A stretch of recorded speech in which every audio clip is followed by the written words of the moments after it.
नमस्कार। News world के कार्यक्रम शख्सियत में आपका स्वागत है।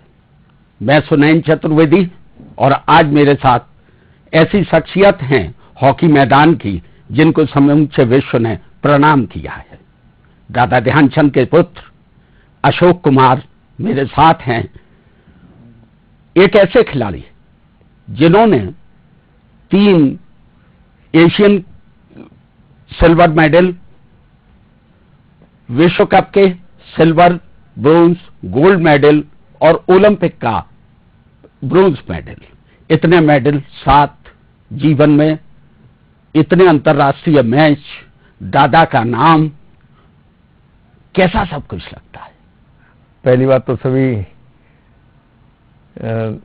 व्यूअर्स को, सभी देखने वालों को मैं नमन करता हूं। और दूसरी बात यह है कि आपने हॉकी की चर्चा करी, तो हॉकी कैसा खेल रहा है भारत का हमारा, जिस पर हमें गर्व रहा है, गर्व है और गर्व रहेगा।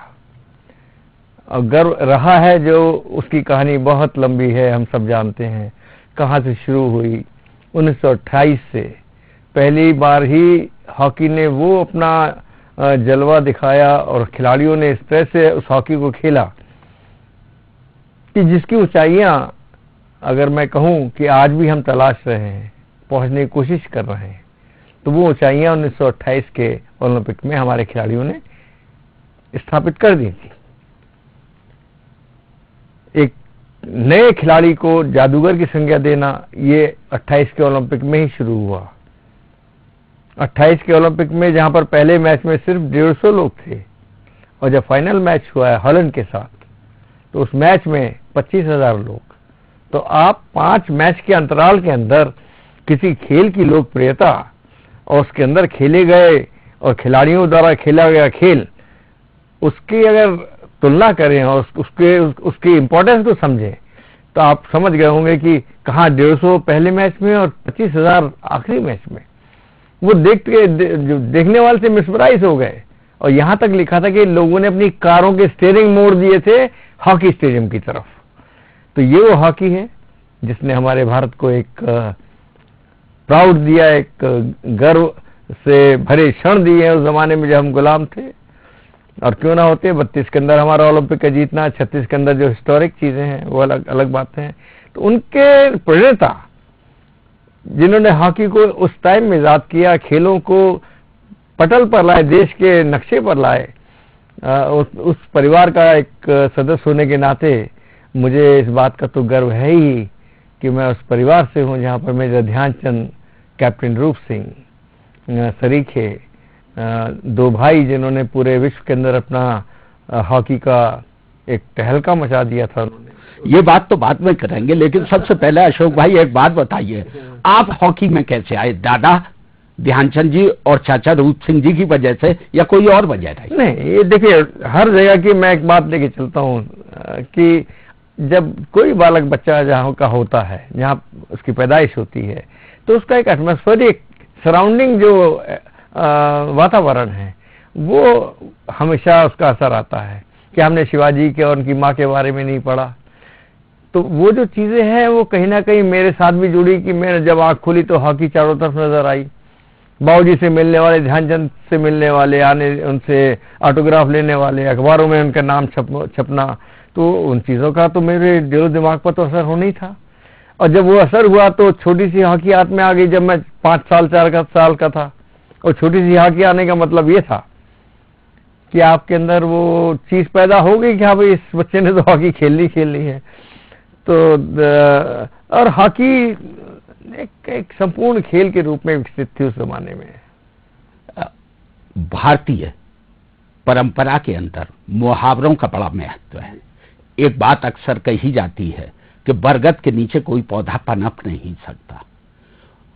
दादा आपके लिए बरगद थे, आपने भी उन्हीं के खेल को चुना, लेकिन आप छोटे खिलाड़ी नहीं रहे। दादा का नाम को अगर आपने क्रॉस नहीं किया है तो आपको भारतीय दर्शकों ने कभी उनसे छोटा भी नहीं माना है। ये बात दूसरी है, पिता और पुत्र का एक मर्यादा को कायम रखते हुए आपको वो नाम नहीं दिया, लेकिन आप उससे छोटे भी नहीं रहे। क्या मानना है? नहीं, बिल्कुल आपकी बात सही है। पहली बात तो पिता की उन ऊंचाइयों तक हर पुत्र पहुंचने की कोशिश करता है, मैंने भी कोशिश करी, लेकिन हमारे पिता तो मैं समझता हूँ कि वो अनंत ऊंचाइयों के वो खिलाड़ी थे। और दूसरी बात ये है कि उनके द्वारा जीते गए गोल्ड मेडल्स, तो उनकी अगर हम तुलना करें उन मेडलों से तो आपको यकीन नहीं होगा कि 1970 का जब रजत पदक मैंने जीता, 71 का वर्ल्ड कप का ब्रॉन्ज मेडल जीता, 72 का ओलंपिक का ब्रॉन्ज मेडल जीता, 73 का रजत पदक जीता, ये मेडल्स लाके मैंने कभी बाबूजी को दिखाए ही नहीं। अब आप इसका मतलब समझ गए होंगे कि हमसे पूर्वज, हमारे पूर्वज जितने भी थे, इंक्लूडिंग ध्यानचंद, रूप सिंह, केडी सिंह बाबू साहब, किशन लाल दादा साहब और हमारे बलबीर सिंह जी, चरणजीत सिंह जी 64 ओलंपिक के, वी भास्करन 80 के, तो ये लोग गोल्ड लेकर आते थे। तो ये बात कैसे मैं गवारा करता कि जो देश और देश के हमारे खिलाड़ी गोल्ड लेकर आ रहे हों, और उसमें हमारी टीम जो 70 में पहली बार गई, 71 में खेलने गए, आंख हमारी गोल्ड परी थी, लेकिन कुछ वजहों से वो चीज हासिल नहीं कर पाए। तो मैं उस मामले में अगर मैंने गोल्ड जीते होते तब मैं जरूर खड़ा होता दादा ध्यानचंद के साथ और कहकर खड़ा होता कि हाँ दादा ध्यानचंद कि मैं भी गोल्ड जीत कर आया हूं। जब आप 1975 में विश्व कप आपके गोल से जीता गया, समूचा देश नाच उठा, सबसे पहली प्रतिक्रिया जब आप घर लौटे तो दादा ध्यानचंद जी की क्या थी आपके साथ? पहले तो उन्होंने स्कूल के जमाने में जब मैं प्रैक्टिस करने सामने से जाया करता था उनके, वो साल में 3 महीने 2.5-3 महीने घर में आया करते थे, क्योंकि पारिवारिक स्थिति अच्छी नहीं थी। तो ध्यानचंद साहब ने अपनी लंबी उम्र जो है जीवन की वो नौकरी में व्यतीत करी, लेकिन वो जब झांसी आते थे, हम लोगों को हॉकी पकड़े सामने से जाते देखते थे प्रैक्टिस के लिए, तो डांट के रोक देते। तो मेरी समझ में नहीं आया जब मैं 6ठी-7वीं क्लास में पढ़ रहा होता था कि ये मना क्यों कर रहे हैं, और उनका मना करना अखरता भी था। हम लोगों के मैं और मेरे बड़े भाई राजकुमार सिंह, और उन्होंने हमको मना कर दिया। पता लगा हमने फिर हॉकी उठाई और पिछले दरवाजे से ग्राउंड में पहुंच गए, प्रैक्टिस करी, अपना खेल लिए। अब जब एक टाइम गुजर गया और जो हालात स्थितियां थी, तब समझ में आया कि ध्यानचंद जी ने मना क्यों किया। देखिए ध्यानचंद जी ध्यान सिंह से ध्यानचंद बने, तो एक अपने आप में एक कहानी है वो भी कि कहाँ ध्यान सिंह थे 1926 में, और जब 36 में खेलने गए लास्ट तो ध्यानचंद बन के गए। तो उनके साथ वो नाम, शोहरत, सम्मान और वो गोल्ड मेडल जुड़े हुए थे जो हमारे साथ में नहीं थे। और उस टाइम में गोल्ड मेडल भी उतने ही मैं कहूं कि बस देर तक अपना रंग दिखाते थे कि आप जीत कर आए हैं, आपको गले में हार डाल दिया, हाथ मिला लिया और आप अपने घर जाइए, अपनी नौकरी करें, अपने परिवार को पालें। तो वो जानते थे कि मैंने जो कुछ हासिल किया है ये अगर मेरे बच्चे करेंगे और हॉकी में इतना ऊंचाई ना छू पाए तो इनका जीवन तो खराब हो जाएगा। ये करेंगे क्या फिर अपने बाप का नाम, चाचा का नाम खराब करेंगे, ये बच्चे क्या कर रहे हैं। तो इसलिए वो डांटते थे कि आपने पढ़ना है, पढ़ के कोई नौकरी करनी ताकि अपना परिवार आप चला सको। लेकिन ऐसा नहीं हुआ। वही पिछला दरवाजा जो मैंने बताया, हम निकल के भागे और खेलना शुरू किया। उसके बाद इंटर कॉलेज, इंटर यूनिवर्सिटी है, ये खेलते चले। उनके नॉलेज में नहीं था कि हम खेल रहे हैं।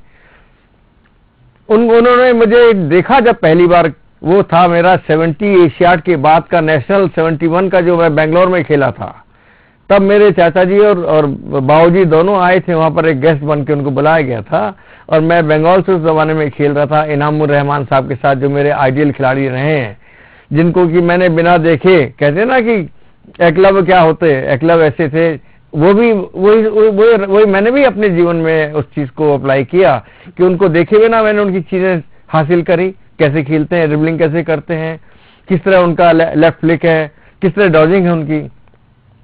और एक टाइम ऐसा आया कि मेरे सामने 2 रास्ते जीवन में आए जब मैं बीकॉम कर रहा था कोटा कॉलेज से, कि आपको या तो एग्जाम में अपीयर होना है जो अगले महीने है, या फिर मुझे मोहन बगान क्लब, जहां पर मेरे ये आइडियल प्लेयर खेल रहे हैं, जिसमें गुरबख्श सिंह ओलंपियन खेल रहे हैं, वेस्ट पेस खेल रहे हैं, शाहिद नूर खेल रहे हैं। तो मैं उस अट्रैक्शन को रोक नहीं सका और मैंने अपना बीकॉम का एग्जाम छोड़ दिया। तो एक जीवन का बहुत बड़ा मेरे जीवन में वो रिस्क था कि मैं अगर नहीं खेल पाता तो पता नहीं मेरे जीवन का क्या होता। अशोक भाई, आपने अभी कहा कि रहमान भाई जो है, जी, इनाम रहमान भाई, आप उनको देखकर वो आपके आइडियल थे। कुछ दिन पहले अभी ओलंपिक के दौरान मेरी उनकी बातचीत हुई और मैंने उनसे पूछा, कहा जब इस बात को कि अशोक भाई ने ये कहा है, वो दादा ध्यानचंद के बेटे हैं और कह रहे हैं कि आप आइडियल खिलाड़ी हो, तो उन्होंने मुझसे कहा, बोले अशोक बहुत बड़ा खिलाड़ी है। बताइए आप। उन्होंने इस बात को मुझसे कई बार दोहराया कि अशोक कुमार बहुत बड़ा खिलाड़ी है। यहां भी आपने कलकत्ते का जिक्र किया जी, बैटन कप देश का बहुत बड़ा टूर्नामेंट था और आगा खां बॉम्बे का बहुत बड़ा टूर्नामेंट था। बिल्कुल बिल्कुल सही कह रहे हैं आप। लोगों ने बताया कि आप सुबह कलकत्ता में मैच खेलते थे, शाम को बॉम्बे में मैच खेलते थे, ये क्या था? ये एक इन ए रो मैं और गोविंदा 7 मैच खेले हैं इन ए रो। उस टाइम बेटन कप कलकत्ता में चल रहा था और नक्सलवादी एक्टिविटीज बहुत ज्यादा थी। एयरपोर्ट, कलकत्ता एयरपोर्ट जो था वो खतरे की लाइन में आ रहा था, लेकिन हमारे वो मैचेस हो रहे थे और हमको, क्योंकि मैंने एयरलाइंस ज्वाइन कर रखी थी, हमारी इंडियन एयरलाइंस की टीम आगा खान टूर्नामेंट खेल रही थी बॉम्बे का, और मेरे लिए, क्योंकि मेरी इंडियन एयरलाइंस की टीम खेल रही है और वो मेरा क्लब है जो मेरा आखिरी साल मुझे खेलने की इजाजत मिली थी, तो मैं और गोविंदा मैच खेलते थे बेटन कप